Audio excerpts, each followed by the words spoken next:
ಇಡೀ ದೇಶದ ಚಿತ್ತ ಈಗ ದೆಹಲಿಯತ್ತ ನೆಟ್ಟಿದೆ. ಪ್ರಧಾನಿ ನರೇಂದ್ರ ಮೋದಿಯವರು ದಿಢೀರನೆ ಸರ್ವಪಕ್ಷ ಸಭೆಯನ್ನ ಕರೆದಿರುವುದು ಈಗ ದೊಡ್ಡ ಸಂಚಲನವನ್ನೇ ಮೂಡಿಸಿದೆ. ಜನಸಾಮಾನ್ಯರಿಗೆ ಯಾವುದಾದ್ರೂ ಬಿಗ್ ಶಾಕ್ ಕಾದಿದ್ಯಾ ಅಥವಾ ದೇಶದ ಹಿತದೃಷ್ಟಿಯಿಂದ ಯಾವುದಾದ್ರೂ ಮಹತ್ವದ ನಿರ್ಧಾರ ಹೊರಬೀಳಲಿದೆಯಾ?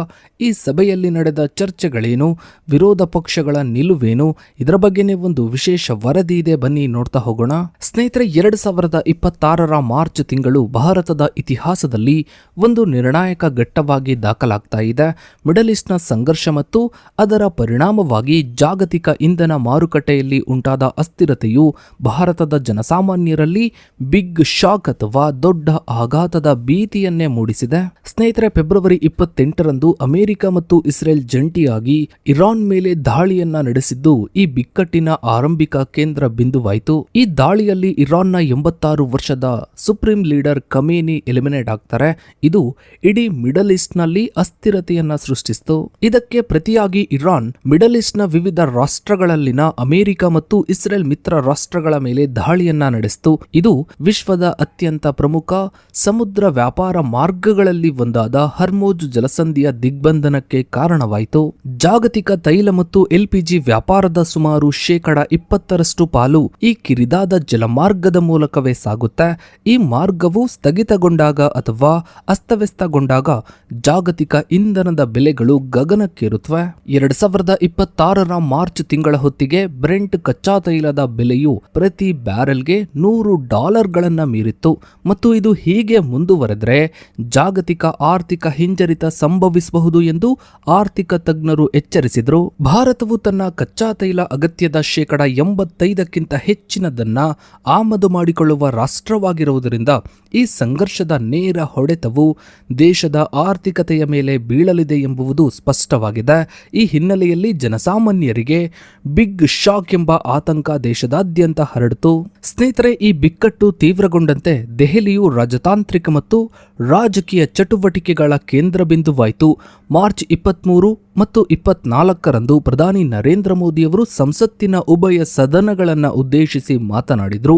ಈ ಭಾಷಣಗಳಲ್ಲಿ ಇವರು ಮಿಡಲ್ ಈಸ್ಟ್ನ ಪರಿಸ್ಥಿತಿಯನ್ನ ಅಭೂತಪೂರ್ವ ಬಿಕ್ಕಟ್ಟು ಎಂದು ಕರೆದರು ಮತ್ತು ದೇಶವು ಒಗ್ಗಟ್ಟಿನಿಂದ ಇರಬೇಕೆಂದು ಕರೆ ನೀಡಿದರು. ಪ್ರಧಾನಿಯವರು ಸಂಸತ್ತಿನಲ್ಲಿ ನೀಡಿದ ಮಾಹಿತಿಯ ಪ್ರಕಾರ ಸರ್ಕಾರವು ಈ ಬಿಕ್ಕಟ್ಟನ್ನ ಎದುರಿಸಲು 7 ಪ್ರಮುಖ ಅಂಶಗಳ ಮೇಲೆ ಕೇಂದ್ರೀಕರಿಸಿದೆ.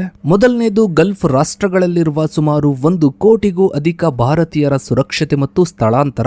ಎರಡನೆಯದ್ದು ಹರ್ಮೋಜ್ ಜಲಸಂಧಿಯ ಮೂಲಕ ಇಂಧನ ಪೂರೈಕೆಯ ಸುಗಮತೆ. ಮೂರನೆಯದ್ದು ಕೃಷಿ ಕ್ಷೇತ್ರಕ್ಕೆ ಅಗತ್ಯವಾದ ರಸಗೊಬ್ಬರಗಳ ದಾಸ್ತಾನು ಮತ್ತು ಪೂರೈಕೆ.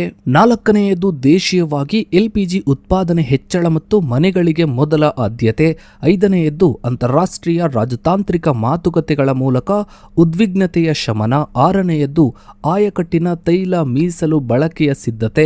ಏಳನೆಯದ್ದು ಬೆಲೆ ಏರಿಕೆ ಮತ್ತು ಕಪ್ಪು ಮಾರುಕಟ್ಟೆ ತಡೆಗೆ ರಾಜ್ಯ ಸರ್ಕಾರಗಳ ಸಹಕಾರ. ಮಾರ್ಚ್ 25, 2026ರಂದು ದೆಹಲಿಯ ಸಂಸತ್ ಭವನದ ಸಂಕೀರ್ಣದಲ್ಲಿ ಸಂಜೆ 5 ಗಂಟೆಗೆ ಸರ್ಕಾರವು ಮಹತ್ವದ ಸರ್ವಪಕ್ಷ ಸಭೆಯನ್ನ ಆಯೋಜಿಸಿತು. ಈ ಸಭೆಯು ದೀರ್ಘಕಾಲದವರೆಗೆ ವಿರೋಧ ಪಕ್ಷಗಳು ನಡೆಸ್ತಾ ಇದ್ದ ಒತ್ತಾಯದ ಫಲವಾಗಿತ್ತು. ರಕ್ಷಣಾ ಸಚಿವ ರಾಜನಾಥ್ ಸಿಂಗ್ ಅವರು ಈ ಸಭೆಯ ಅಧ್ಯಕ್ಷತೆಯನ್ನ ವಹಿಸಿದರು. ಸಭೆಯಲ್ಲಿ ಸರ್ಕಾರದ ಪರವಾಗಿ ಪ್ರಮುಖ ಸಚಿವರು ಭಾಗವಹಿಸಿದರು. ರಾಜನಾಥ್ ಸಿಂಗ್, ಅಮಿತ್ ಶಾ, ಎಸ್ ಜೈಶಂಕರ್, ಹರ್ದೀಪ್ ಸಿಂಗ್ ಪೂರಿ, ಕಿರಣ್ ರಿಜಿಜು. ಇನ್ನು ವಿರೋಧ ಪಕ್ಷಗಳ ಪರವಾಗಿ ಕೆಲವು ನಾಯಕರು ಹಾಜರಾಗಿದ್ದರು. ಇನ್ನು ಕಾಂಗ್ರೆಸ್ನ ನಾಯಕ ರಾಹುಲ್ ಗಾಂಧಿಯವರು ಕೇರಳದ ಚುನಾವಣಾ ಪ್ರಚಾರದ ಹಿನ್ನೆಲೆಯಲ್ಲಿ ಗೈರಾಗಿದ್ದರು. ಫಾರಿನ್ ಮಿನಿಸ್ಟರ್ ಎಸ್ ಜೈಶಂಕರ್ ಅವರು ಮಿಡಲ್ ಈಸ್ಟ್ ನಲ್ಲಿ ಭಾರತದ ರಾಜತಾಂತ್ರಿಕ ನಿಲುವನ್ನ ಸ್ಪಷ್ಟಪಡಿಸಿದರು. ಭಾರತವು ಶಾಂತಿಯ ಪರವಾಗಿದೆ ಮತ್ತು ಉಭಯ ದೇಶಗಳೊಂದಿಗೆ ಮಾತುಕತೆಯನ್ನ ನಡೆಸ್ತಾ ಇದೆ ಎಂದು ತಿಳಿಸಿದರು. ಇತ್ತೀಚೆಗೆ ಪ್ರಧಾನಿ ನರೇಂದ್ರ ಮೋದಿಯವರು ಅಮೆರಿಕ ಅಧ್ಯಕ್ಷ ಡೊನಾಲ್ಡ್ ಟ್ರಂಪ್ ಅವರೊಂದಿಗೆ ಫೋನ್ ಕಾಲ್ ಮೂಲಕ ಮಾತನಾಡಿ ಚರ್ಚಿಸಿ ಹರ್ಮೋಜ್ ಜಲಸಂಧಿಯನ್ನ ಮುಕ್ತವಾಗಿರಿಸುವ ಬಗ್ಗೆ ಒತ್ತಿ ಹೇಳಿದ್ದಾರೆ ಎಂಬ ಮಾಹಿತಿಯನ್ನ ನೀಡಲಾಯಿತು. ಇನ್ನು ಪೆಟ್ರೋಲಿಯಂ ಸಚಿವ ಹರ್ದೀಪ್ ಸಿಂಗ್ ಪೂರಿ ಅವರು ದೇಶದಲ್ಲಿ ಇಂಧನ ಸ್ಟೋರೇಜ್ ಸಾಕಷ್ಟಿದೆ ಎಂಬ ಭರವಸೆಯನ್ನ ನೀಡಿದರು. ಭಾರತವು ಪ್ರಸ್ತುತ 41 ದೇಶಗಳಿಂದ ತೈಲವನ್ನ ಖರೀದಿಸ್ತಾ ಇರುವುದರಿಂದ ಒಂದು ಪ್ರದೇಶದ ಮೇಲಿನ ಅವಲಂಬನೆ ಕಡಿಮೆಯಾಗಿದೆ ಎಂದು ತಿಳಿಸಿದರು. ಹರ್ಮೋಜ್ ಜಲಸಂಧಿಯ ಮೂಲಕ ಸಂಚರಿಸುವ ಭಾರತೀಯ ಹಡಗುಗಳಿಗೆ ವಿಶೇಷ ಭದ್ರತೆಯನ್ನು ಒದಗಿಸಲಾಗಿದೆ ಮತ್ತು ಈಗಾಗಲೇ 4 ಹಡಗುಗಳು ಸುರಕ್ಷಿತವಾಗಿ ಬಂದಿವೆ ಎಂದು ಇವರು ಮಾಹಿತಿಯನ್ನ ನೀಡಿದರು. ಸಭೆಯು ಸೌಹಾರ್ದಯುತವಾಗಿತ್ತು ಎಂದು ಸರ್ಕಾರ ಹೇಳಿದ್ರು. ವಿರೋಧ ಪಕ್ಷಗಳು ಕೆಲವು ಕಟು ಟೀಕೆಗಳನ್ನ ಮಾಡಿದ್ರು. ಮೊದಲನೇದಾಗಿ ಪ್ರಧಾನಿಯವರ ಗೈರು ಹಾಜರಿ.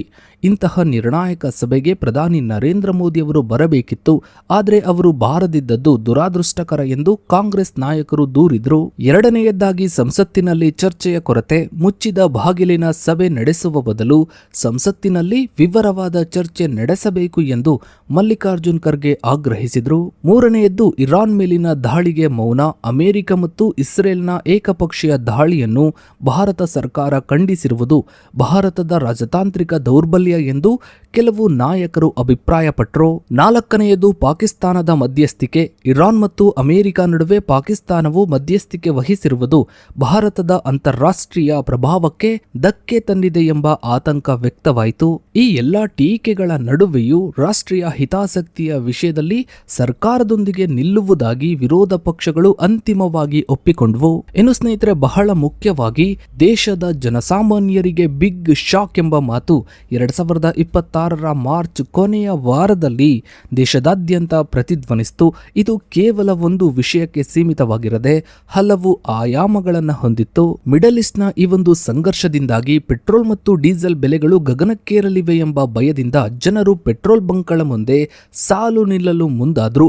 ಕೇವಲ ನಮ್ಮ ಭಾರತದಲ್ಲಿ ಅಷ್ಟೇ ಅಲ್ಲದೆ ಬಾಂಗ್ಲಾದೇಶ, ಪಾಕಿಸ್ತಾನ ಹಾಗೂ ಏಷ್ಯಾದ ಸಾಕಷ್ಟು ದೇಶಗಳಲ್ಲಿ ಈ ರೀತಿಯ ಘಟನೆಗಳು ಕಂಡುಬಂದವು. ಹೀಗಾಗಿ ಸರ್ಕಾರವು ತಕ್ಷಣವೇ ಸ್ಪಂದಿಸಿ ದೇಶದಲ್ಲಿ 60 ದಿನಗಳವರೆಗೆ ಸಾಕಾಗುವಷ್ಟು ತೈಲ ಸ್ಟೋರೇಜ್ ಇದೆ ಎಂದು ಘೋಷಿಸಿತು. ಇದಷ್ಟೇ ಅಲ್ಲದೆ ಸರ್ಕಾರವು ಪೆಟ್ರೋಲ್ ಮತ್ತು ಡೀಸೆಲ್ ಮೇಲಿನ ಅಬಕಾರಿ ಸುಂಕವನ್ನು ಪ್ರತಿ ಲೀಟರ್ಗೆ 10 ರೂಪಾಯಿಗಳಷ್ಟು ಕಡಿತಗೊಳಿಸುವ ಮೂಲಕ ಜನಸಾಮಾನ್ಯರಿಗೆ ದೊಡ್ಡ ರಿಲೀಫ್ ಅನ್ನು ನೀಡಿತು. ಈ ನಿರ್ಧಾರದಿಂದ ಪೆಟ್ರೋಲ್ ಮೇಲಿನ ಸುಂಕ 3 ರೂಪಾಯಿಗೆ ಇಳಿದಿದೆ. ಡೀಸೆಲ್ ಮೇಲಿನ ಸುಂಕ ಸಂಪೂರ್ಣ ಶೂನ್ಯ ಆಗಿದೆ. ಅಂದ್ರೆ ಈಗಿರೋ ರೇಟ್ ಅಷ್ಟೇ ಇರುತ್ತೆ. ಸುಂಕ ಕಮ್ಮಿ ಆಯಿತು ಅಂತೇಳಿ ಪೆಟ್ರೋಲ್ ಡೀಸೆಲ್ ಬೆಲೆ ಇನ್ನೂ ಕಮ್ಮಿ ಆಗುತ್ತೆ ಅಂತ ಅಲ್ಲ. ಇನ್ನು ಸೋಷಿಯಲ್ ಮೀಡಿಯಾದಲ್ಲಿ ಲಾಕ್ಡೌನ್ 2026 ಎಂಬ ಹ್ಯಾಶ್ಟ್ಯಾಗ್ ಸಾಕಷ್ಟು ವೈರಲ್ ಆಗ್ತಾ ಇದೆ. ಪ್ರಧಾನಿ ಮೋದಿ ಅವರು ಲಾಕ್ಡೌನ್ ಸಮಯದಂತೆಯೇ ಸಿದ್ಧವಾಗಿರಬೇಕು ಎಂದು ಹೇಳಿದ್ದನ್ನು ಜನರು ಲಾಕ್ಡೌನ್ ಮುನ್ಸೂಚನೆ ಎಂದು ತಪ್ಪಾಗಿ ಅರ್ಥೈಸಿದ್ರು. ಆದರೆ ಸರ್ಕಾರವು ಇಂತಹ ಯಾವುದೇ ಲಾಕ್ಡೌನ್ ಯೋಜನೆ ಇಲ್ಲ ಎಂದು ಸ್ಪಷ್ಟಪಡಿಸಿತು. ಇನ್ನು ಸ್ನೇಹಿತರೆ, ಈ ಬಿಕ್ಕಟ್ಟನ್ನ ಸಮರ್ಪಕವಾಗಿ ಎದುರಿಸಲು ಪ್ರಧಾನಿ ಮೋದಿಯವರು ಲಾಕ್ಡೌನ್ ಮಾದರಿಯಲ್ಲಿ 7 ಅಧಿಕಾರಿಯುಕ್ತ ಗುಂಪುಗಳನ್ನು ರಚಿಸಿದ್ದಾರೆ. ಈ ಗುಂಪುಗಳು ವಿವಿಧ ಸಚಿವಾಲಯಗಳ ಅಧಿಕಾರಿಗಳನ್ನ ಒಳಗೊಂಡಿದ್ದು ದೈನಂದಿನ ಬೆಳವಣಿಗೆಗಳ ಮೇಲೆ ನಿಗಾ ಇಡ್ತಾ ಇವೆ. ಇನ್ನು ಇವತ್ತು ಅಂದ್ರೆ ಮಾರ್ಚ್ 27ರಂದು ಪ್ರಧಾನಿ ನರೇಂದ್ರ ಮೋದಿಯವರು ವಿವಿಧ ರಾಜ್ಯಗಳ ಮುಖ್ಯಮಂತ್ರಿಗಳೊಂದಿಗೆ ವರ್ಚುವಲ್ ಸಭೆಯನ್ನ ನಡೆಸಿದ್ರು. ಈ ಸಭೆಯು ಕೇಂದ್ರ ಮತ್ತು ರಾಜ್ಯಗಳ ನಡುವೆ ಸಮನ್ವಯ ಸಾಧಿಸಲು ಅತ್ಯಂತ ಮುಖ್ಯವಾಗಿತ್ತು. ಮಿಡಲ್ ಈಸ್ಟ್ನ ಈ ಒಂದು ಸಂಘರ್ಷವು ಕೇವಲ ಇರಾನ್, ಅಮೆರಿಕ, ಇಸ್ರೇಲ್ಗೆ ಅಷ್ಟೇ ಅಲ್ಲದೆ ಪ್ರಪಂಚದಾದ್ಯಂತ ನಾನಾ ದೇಶಗಳಿಗೆ, ಅನೇಕ ದೇಶಗಳ ಆರ್ಥಿಕತೆಗೆ ತುಂಬಾ ದೊಡ್ಡ ಹೊಡೆತವನ್ನೇ ನೀಡ್ತಾ ಇದೆ. ಸೊ ಇದಾಗಿತ್ತು ಸ್ನೇಹಿತರೆ ಇವತ್ತಿನ ಈ ಒಂದು ವಿಡಿಯೋದ ಬಗ್ಗೆ ನಿಮ್ಮ ಅನಿಸಿಕೆ ಅಭಿಪ್ರಾಯಗಳನ್ನ ತಪ್ಪದೆ ಕಮೆಂಟ್ ಸೆಕ್ಷನ್ ಅಲ್ಲಿ ಕಮೆಂಟ್ ಮಾಡಿ. ಹಾಗೆ ವಿಡಿಯೋಗೊಂದು ಲೈಕ್ ಮಾಡ್ತಾ ವಿಡಿಯೋನ ಆದಷ್ಟು ಎಲ್ಲ ಕಡೆ ಶೇರ್ ಮಾಡಿ. ನೀವಿನ್ನು ನಮ್ಮ ಚಾನಲ್ಗೆ ಸಬ್ಸ್ಕ್ರೈಬ್ ಆಗಿಲ್ಲ ಅಂದ್ರೆ ಕೆಳಗಡೆ ಕಾಣ್ತಾ ಇರೋ ಸಬ್ಸ್ಕ್ರೈಬ್ ಅನ್ನ ಕ್ಲಿಕ್ ಮಾಡಿ. ಹಾಗೆ ಪಕ್ಕದಲ್ಲಿ ಕಾಣೋ ಬೆಲ್ ಐಕಾನ್ ಕೂಡ ಕ್ಲಿಕ್ ಮಾಡಿ. ಥ್ಯಾಂಕ್ಸ್.